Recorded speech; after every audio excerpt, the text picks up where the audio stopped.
Hello, all. Good afternoon. Before we begin, I would like to start by introducing both myself as well as my fellow researchers. My name is Sydney Sardashni. This is Chloe O'Rourke and Nicole Gray. So embarking on our research, we were really interested in understanding kind of the dynamic between influencers as outsourced spokespeople for an organization, and two, if there's any impact to the organization when an influencer is engaged in a transgression on social media. So our study follows Benoit's 1995 image restoration apology strategies. So he suggests 5 of them, but for the purposes of our research, we focus on 2. So denial, and in this research, you'll hear it referred to as excuse, and a corrective action, and you will hear it referred to as expressive. So there are also several studies that inspired the creation of ours. The first being Triantafyllau and Giannis, 2020, where they created a fictitious hotel in the midst of a transgression. They found Twitter to be the most responsive for participants. And they also found that when the fictitious hotel employed a corrective action apology strategy, that people were still likely to go and visit that fictitious hotel. In Woods 2020, they analyzed a beauty influencer's controversial tweet, as well as the responses to her affiliated beauty organizations. They found that as attitude for the influencer depleted, perceptions of the organization actually increased.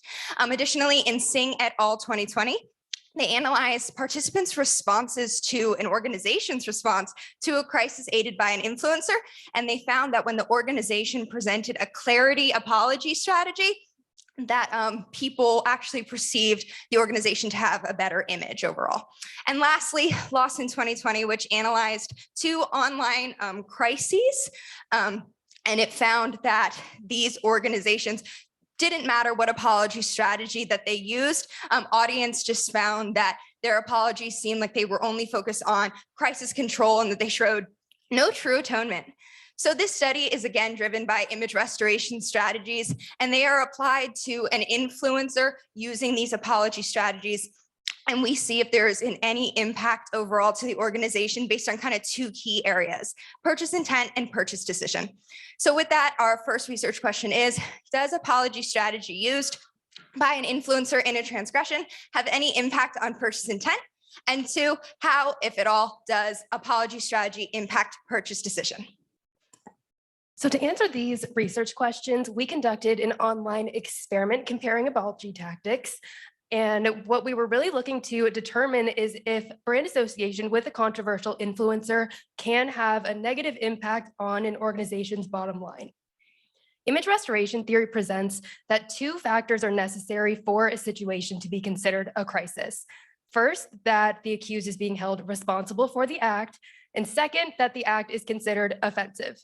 So with these 2 factors in mind, we centered our study on Nikita Dragun. She's a beauty influencer that found herself at the center of a blackfishing controversy in late 2020.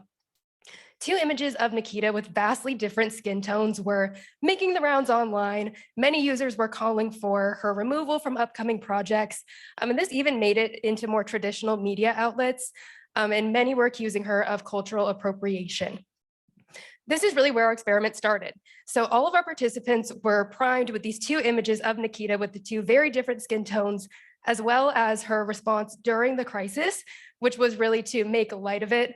And they were shown a tweet from her official account stating, "What race is Nikita gonna be today?" So take with that one what you will. From here, all of our participants were randomly assigned to one of 3 experimental cells.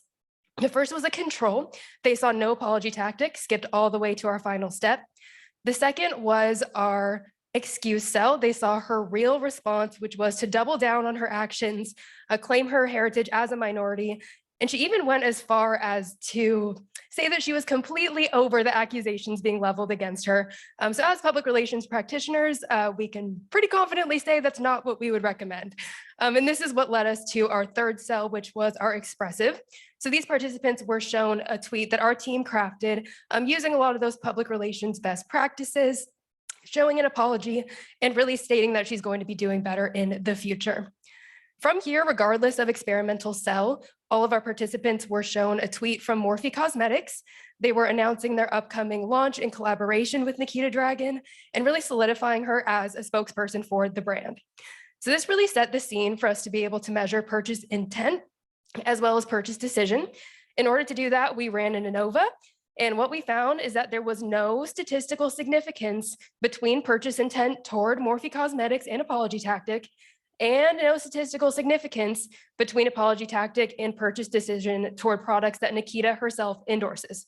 But what does this really mean for public relations practitioners when they are using these outsourced spokespeople? It means that this strategy may be less of a risk than we originally hypothesized if when this influencer is responding poorly, it doesn't necessarily have an impact on whether people are going to buy your products.